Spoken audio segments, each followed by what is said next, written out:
Hello, I'm Mike Bleacher. I know I'm the funny guy who's always joking around.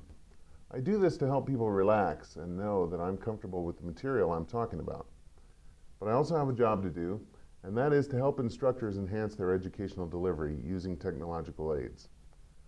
While technology cannot replace good teaching, it can certainly augment your ability to impart knowledge. In nearly 20 years of education, I've met a lot of people who struggle with technophobia. Technophobia is serious. It doesn't affect older people or younger people. It affects people who just didn't get behind the technology for one reason or another. It doesn't matter if you've been teaching 30 days or 30 years. You're a man or a woman, rich or poor. Technophobia is a real phobia with several things in common with other phobias. It's more than a natural resistance to change. Technophobia is conquerable, according to Uma Gupta, the Dean of Technology at the University of Houston. Some say technophobia is an irrational fear.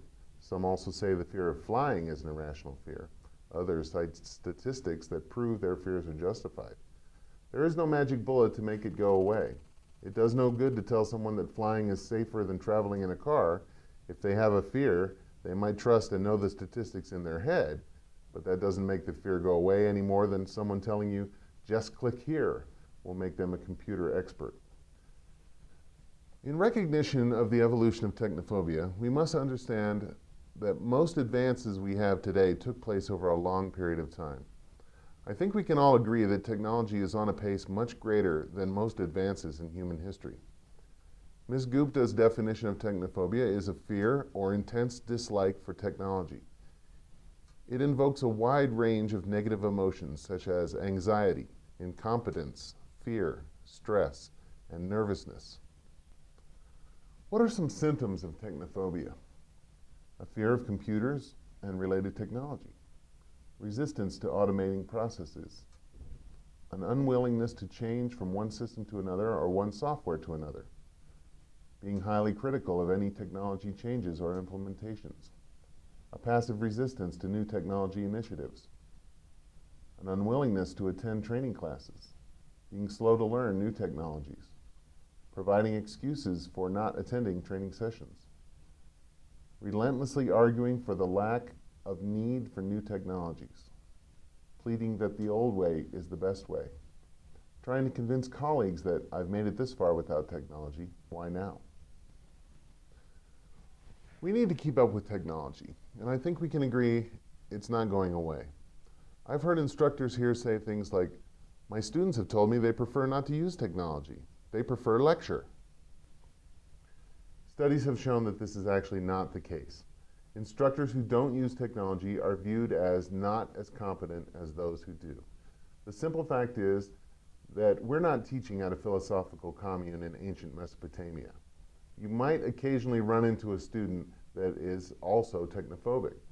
But by and large, if you don't give technological choices to your students, you'll be less effective in reaching them. Am I saying that if you don't use all the technologies we have available, you're going to be a failure? Not at all.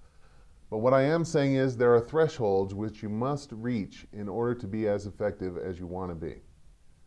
So how do we deal with technophobia in the instructional technology department? First, I want to create a safe zone where people at all levels will feel comfortable. A place and time where people are not going to be laughed at or ridiculed for not knowing how to use a mouse. I want people to know that I and my staff are playful and friendly, and we understand that technology can seem insurmountable to the uninitiated. Of course, the mass grouping is most cost-effective since the ratio of paid instructors to paid facilitators is wider. But how much are we losing by not meeting everyone where they are? These are intangibles, but real. Big names have identified themselves as having technophobia, from presidential candidates to my next-door neighbor. If we're in a safe, friendly learning environment, we can work slowly towards freedom from technophobia. Each step in this safe environment moves the learner toward technology independence.